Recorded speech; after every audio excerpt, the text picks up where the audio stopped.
Jika Anda seorang penderita asam lambung yang sudah bertahun-tahun tak kunjung sembuh, maka tepat sekali Anda mampir ke video saya. Perlu Anda ketahui, saya juga seorang penderita asam lambung yang dulunya saya tidak tahu kalau itu asam lambung. Kalau dihitung-hitung berarti saya udah lebih dari 10 tahun menderita asam lambung.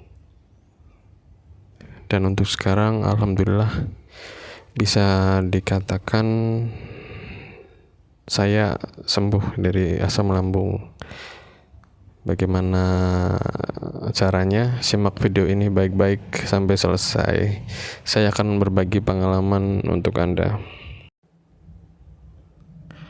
Pertama, bedakan dulu antara gejala MAH dengan gejala asam lambung atau GERD. Tentu gejala antara keduanya itu berbeda. Jika pada MAH biasanya itu lebih ke lambung terasa nyeri ya, nyeri entah itu terbakar ataupun seperti tertusuk-tusuk. Kalau asam lambung atau GERD itu keluhannya biasanya lebih kompleks. Nah, saya akan berfokus kepada asam lambung saja ya. Biasanya keluhan yang sering diderita orang yang mengalami asam lambung itu antara lain ada sering sendawa,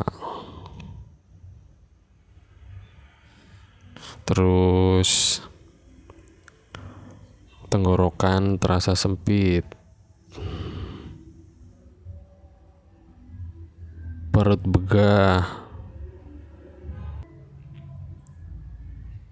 kemudian dada terasa seperti terbakar ya, dada terasa seperti panas terbakar gitu ya. Kemudian kelayangan, maksudnya kelayangan itu biasanya pandangan kabur disertai terasa seperti mau jatuh ya. Jadi seperti sempoyongan begitu. Kemudian mulut dan tenggorokan biasanya terasa kering atau pahit.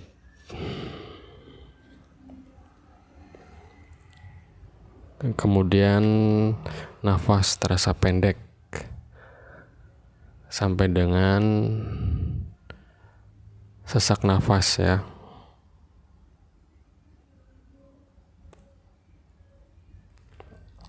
Nah, biasanya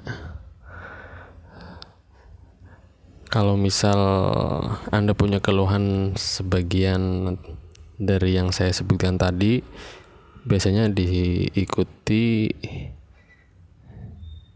rasa cemas atau anxiety ya. Rasa cemas itu biasanya muncul ya. Kenapa rasa cemas itu muncul? Karena keluhan yang timbul itu sungguh sungguh tidak karuan.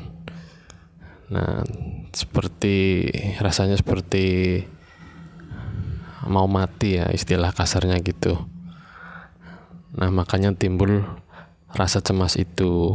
Nah, ada yang juga yang menyebutkan pula itu GERD anxiety ya. Jadi asam lambung yang dengan kecemasan itu. Nah, mengapa asam lambung ini sukar disembuhkan ataupun lama penyembuhannya? Karena memang gejalanya yang kompleks ini ya. Apalagi kalau misal disertai dengan kecemasan, kayaknya sebagian orang yang menderita asam lambung itu disertai dengan gangguan kecemasan juga.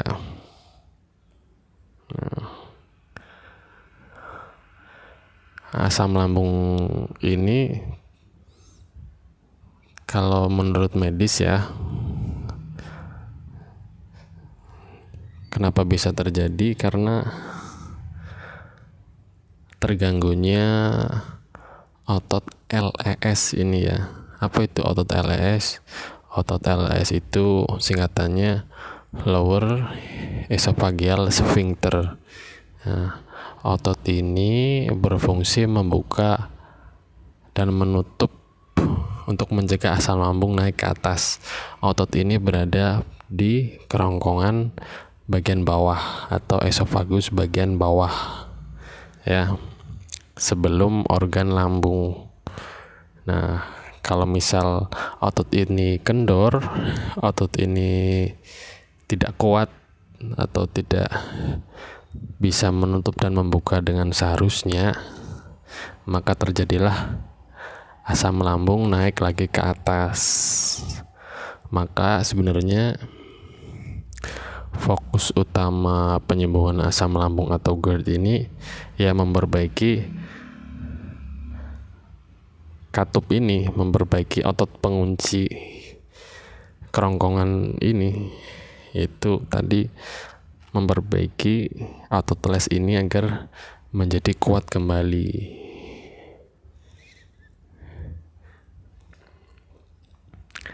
Nah, saya punya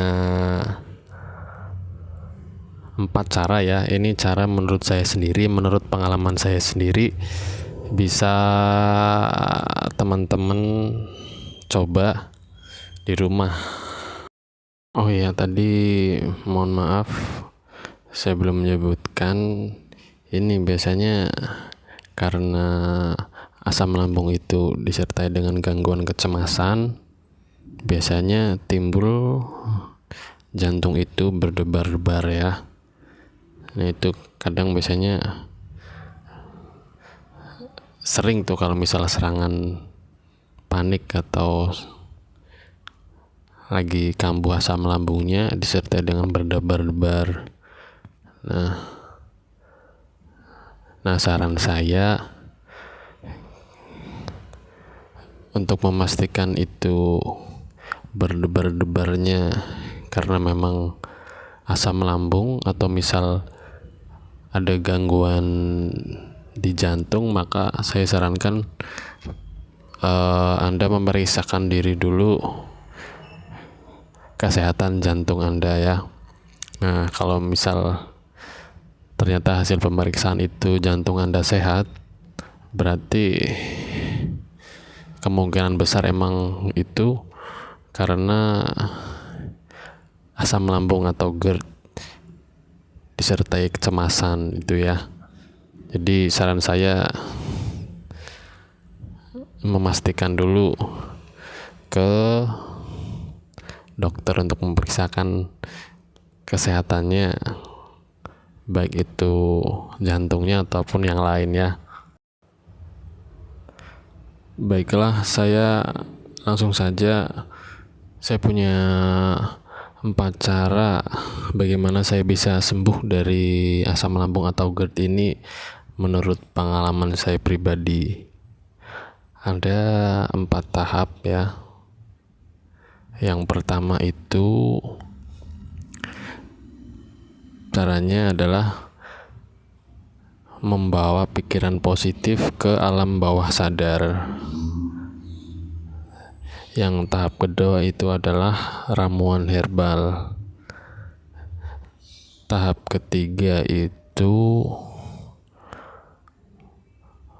pola makan dan minum. Yang keempat itu olahraga latihan otot perut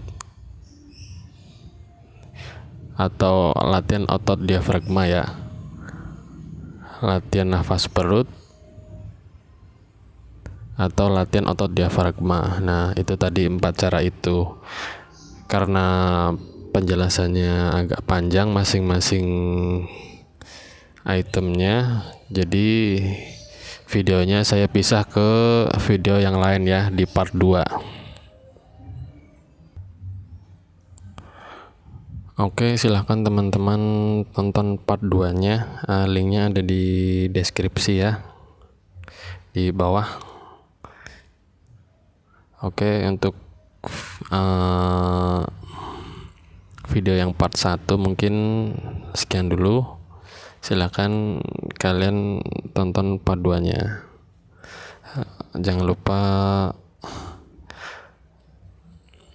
untuk mendukung channel ini agar saya semangat bikin video yang bermanfaat untuk semuanya, dengan cara like, komen, dan subscribe ya. Oke.